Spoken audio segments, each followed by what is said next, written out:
Entre le 14 et le 17 août 1947, après près de 2 siècles de domination britannique, l'Inde et le Pakistan deviennent 2 nations indépendantes. Ce territoire vaste et densément peuplé, qui ne formait à l'origine qu'un seul pays, se retrouve soudainement à devoir gérer des tensions anciennes exacerbées par la partition, c'est-à-dire la séparation des Indes britanniques. C'est sur cette toile de fond historique que se repose l'épisode de Doctor Who Demons of the Punjab, qui a dû dérouter plus d'un spectateur français. Dans notre pays, on a déjà du mal à parler des galères qu'ont traversées nos ex-colonies, alors on ne s'aventure pas trop dans les histoires des ex-colonies des voisins. Pour parler de ce sujet, je ne serai pas seule cette fois-ci, vu que je serai accompagnée de Flavien, de la chaîne Tard History, et professeur d'histoire géo à 16 heures perdues, mais également de Serish et Awaïs, 2 Pakistanais qui vont nous aider à faire la lumière sur la réelle implication de la partition sur la population locale.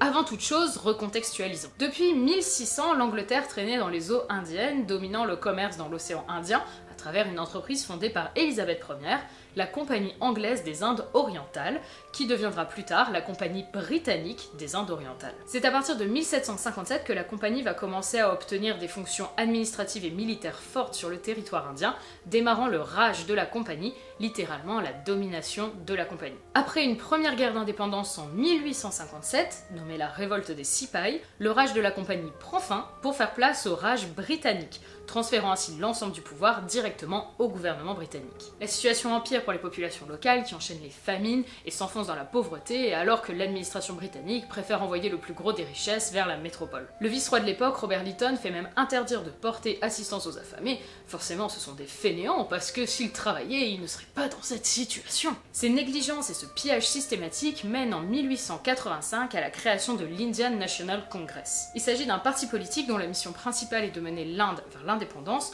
au début avec des solutions plutôt douces et progressives, mais de plus en plus avec des solutions plutôt fermes et engagées. Certains voulaient utiliser des méthodes violentes, d'autres au contraire préféraient des méthodes plus pacifistes, par exemple Mahatma Gandhi, à la tête dans les années 20 d'importantes actions indépendantistes, toujours au départ non violentes, mais dérivant à son désarroi sur des montées de température, finissant généralement en actes de violence dans son camp pour contrer la répression britannique. Mais le Congrès représente surtout les intérêts de la population hindoue, occultant un peu au passage les 25% de population musulmane. Pourtant, le Congrès comprenait à l'origine des représentants musulmans. L'un d'eux est un homme nommé Muhammad Ali Jinnah, qui aura par la suite un rôle clé dans la partition de l'Inde du côté Pakistan. Une autre figure musulmane majeure du Congrès est Abul Qassem Fazlul Huq, qui lui marquera plutôt ce qui deviendra plus tard le Bangladesh. Selon les lois impériales, la communauté musulmane est autant protégée, représentée et incluse dans la communauté que les hindous ou les sikhs. Cela dit, les relations entre les musulmans et les hindous, beaucoup plus nombreux, restent houleuses. Et le fait d'être soumis aux mêmes lois ne veut pas dire pour autant qu'il y a égalité. C'est pour cela qu'en 1906, la Ligue musulmane est créée, même si elle prendra son essor dans les années 30. Elle arrive à négocier avec les Britanniques une protection en échange de sa collaboration avec l'armée britannique pendant la Seconde Guerre mondiale,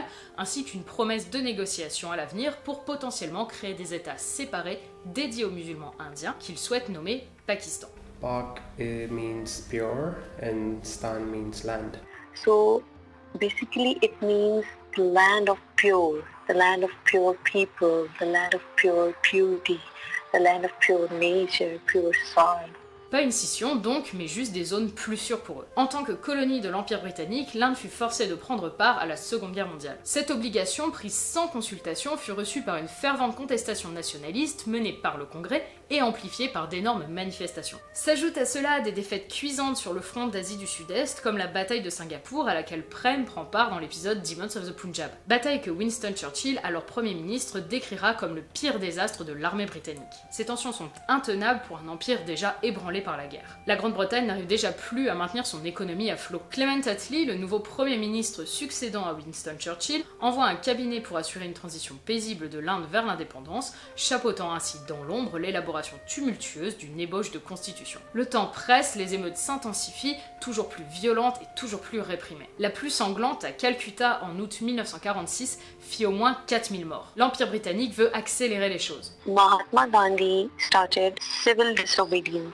So the Muslims agreed, okay, we'll join you, we'll be with you, and this and that. Meanwhile, Mahatma Gandhi is going to meet the Britishers. The Muslims are like, we are here suffering.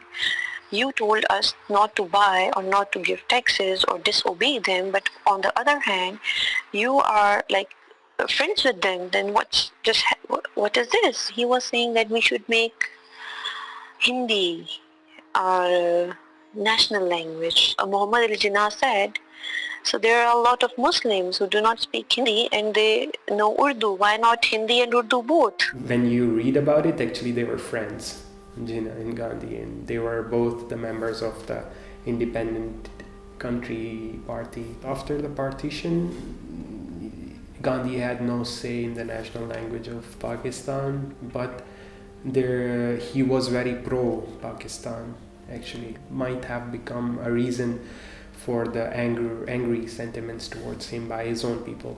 Monsieur Jinnah, le chef des musulmans de l'Inde, reçoit le Mahatma Gandhi, chef spirituel des hindous. Quoique cette conférence marque un progrès dans les rapports de deux religions inconciliables, il est évident qu'un accord immédiat ne peut pas être conclu. Gandhi consentirait à la création d'un État musulman indépendant, mais il émet de telles exigences que la domination hindoue, selon Monsieur Jinnah, serait à redouter.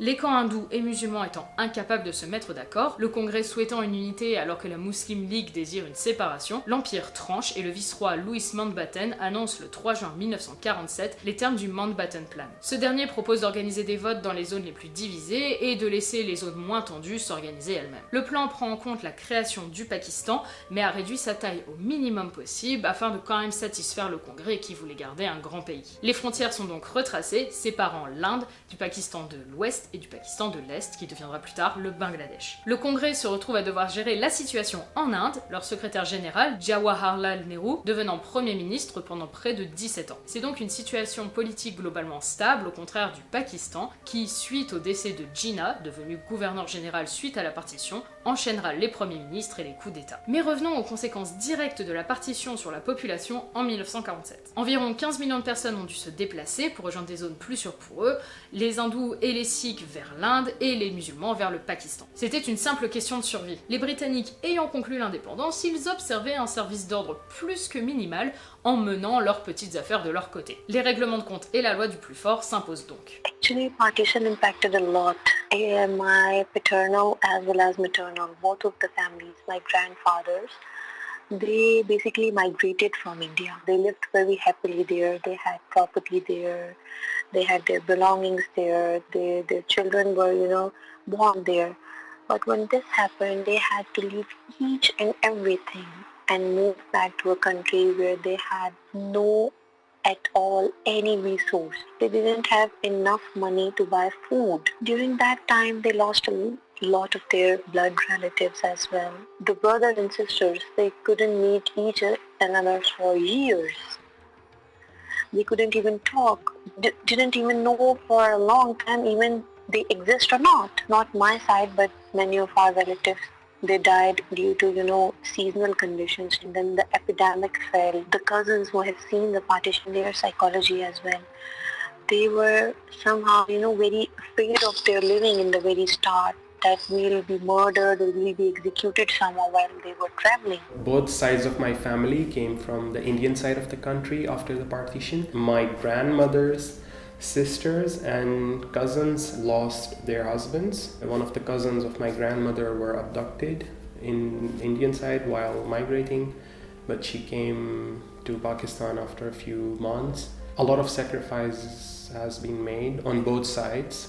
Des dizaines de milliers de femmes sont violées pour briser l'honneur de leur communauté, des centaines de milliers de personnes sont assassinées pour leurs croyances ou pour leur obstination à rester sur un territoire n'étant plus reconnu comme le leur par la communauté présente ou par de nouvelles communautés arrivant et exigeant de s'installer à leur place. Les camps de réfugiés débordent, laissant pulluler les maladies contagieuses. Le Pendjab, zone du nord extrêmement tendue et divisée par les nouvelles frontières, sera la principale zone de carnage, éradiquant scrupuleusement les musulmans restants du côté indien, les hindous et les sikhs du côté pakistanais. Au total, les estimations du nombre de morts sont vraiment très fluctuantes. Selon l'ex-vice-roi Mountbatten et sa clique, on serait autour des 200 000 morts. Mais en additionnant les chiffres qu'avaient donnés les différentes régions de chaque pays, on monte par moment jusqu'à 2 millions de morts, au moins 1 million sûr. Depuis, cette partition n'a de cesse de créer des problèmes avec les pays voisins, comme va nous l'expliquer tout de suite Flavien. Prenons un exemple concret pour expliquer en quoi cela peut être handicapant pour la vie de tous les jours. Le Bangladesh, nom actuel du pays qui fut nommé lors de la partition de 1947 Pakistan de l'Est,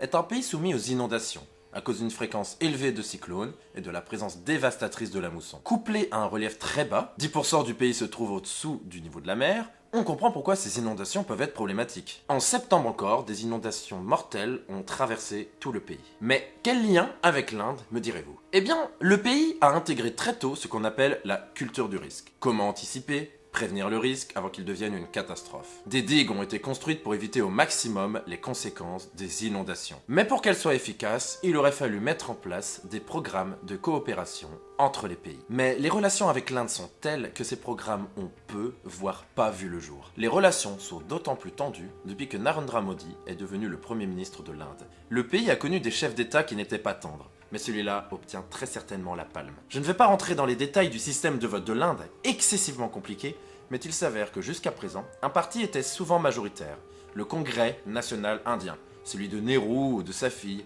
Indira Gandhi, qui a été créé pour être un parti de gouvernement. Mais des voix commencèrent à se faire entendre. Modi arriva à prendre la tête de l'élection de 2014 avec son parti, le BJP, un parti nationaliste hindou. Pour vous donner une idée du personnage, sachez qu'avant cela, il était ministre en chef de l'État du Gujarat. Cet État a connu une immense émeute en 2002. Alors que des pèlerins hindous ont été tués dans un train, la rumeur se répand qu'il s'agissait d'un acte de terroristes musulmans. Des actes anti-musulmans secouent alors l'État, faisant entre 900 et 2000 morts, ainsi que des milliers de blessés. La réaction de Modi? Il a fermé les yeux. Pire, il a prononcé un discours islamophobe qui n'a pas calmé les tensions. Aujourd'hui, il est à la tête de l'Inde, la plus grande démocratie du monde. Et il a toujours ce discours nationaliste. Il prône la culture hindoue comme ciment de l'Inde. La culture du yoga devient alors pour lui une arme politique et veut faire de son pays un État fort et offensif. Il lutte contre l'idée d'un pays multiculturel. La force de l'Inde vient selon lui de la seule culture hindoue. Inutile de vous dire que les relations avec les voisins ont rarement été si froides que depuis 2014, malgré quelques tentatives récentes pour calmer les tensions. There are a lot of reasons to it why it's a delicate subject. One being the prime one is the Kashmir issue. The Kashmir, it's a Muslim majority area. Almost 90% of the people there are Muslim. They wanted to be part of Pakistan. Their head of the state was Sikh.